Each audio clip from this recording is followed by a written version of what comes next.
Have you got some memories from some of these earlier competitions, formation, proving grounds? Like what was that like? Like, you know, kind of thrown in the deep end, for lack of a better term, going to these Super. events that you were speaking about, you and Robin, like, well, we haven't been to these things. We don't know if we can jump these jumps.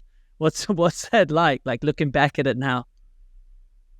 Insane. Like, I remember formation, that was proper, like, in the deep end. That was like, I got my first downhill bike a month before then. Like, before then, I'd just been trying to do freeride features on a trail bike, like my old remedy.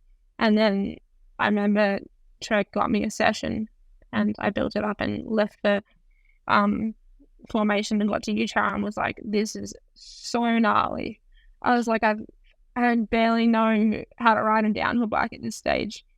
And like seeing like like Tammy and all those crazy girls, like just sending it down the steepest chutes, like gnarliest stuff. I was like, this is insane.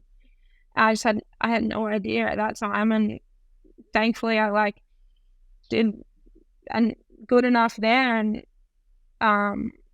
did well enough at Crankworks, and then all of a sudden, like, you know, Red Bull is like keen, and suddenly you're getting results, and suddenly things are working. At the same time, I'm progressing so quickly because I've just been thrown in the deep end. I kind of have to. So yeah, it was like because that was like when I left for formation. That was only supposed to be like a 3-week trip. Do formation, then because at the time Australia was locked down because of COVID, so I needed like government permission to leave the country. So I was like, may as well make the most of it, do formation, and then I'll go and do Innsbruck Crankworks, and then I'll come home.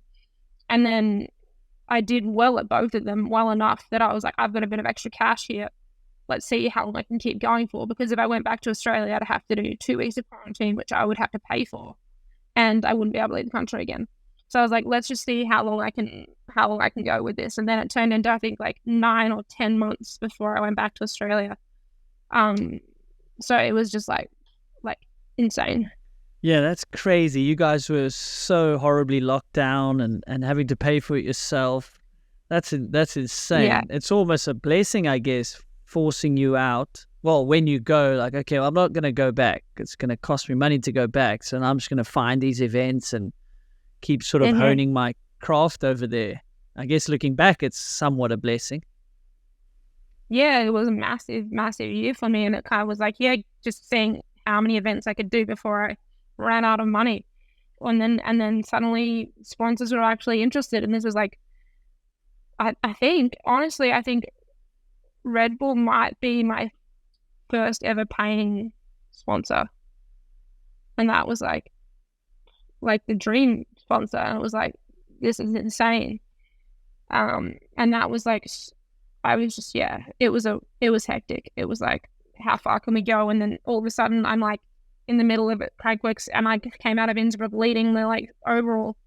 And I was like, this is so insane. But it was like, this was actually the dream that I've been like thinking about for like the last however many years. And suddenly you're like right in the middle of it. And it's like so hectic, but like, just, yeah, it was the best thing ever. What was it like getting the call from Red Bull? Or how does it work? Yeah, it was a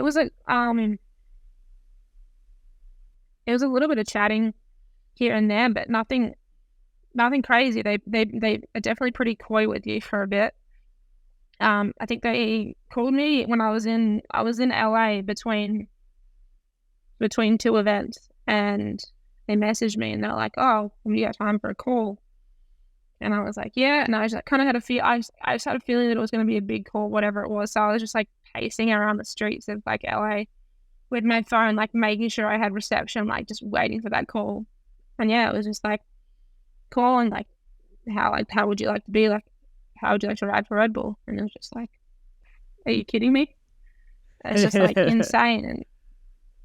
And yeah, it was pretty surreal. I still feel surreal. I don't think it, maybe you have to be with them for a lot longer than what I'm for, but it's still, every time I see the helmet, every time someone mentions it, like, I'm stoked. It's like not something that I forget about, that's for sure.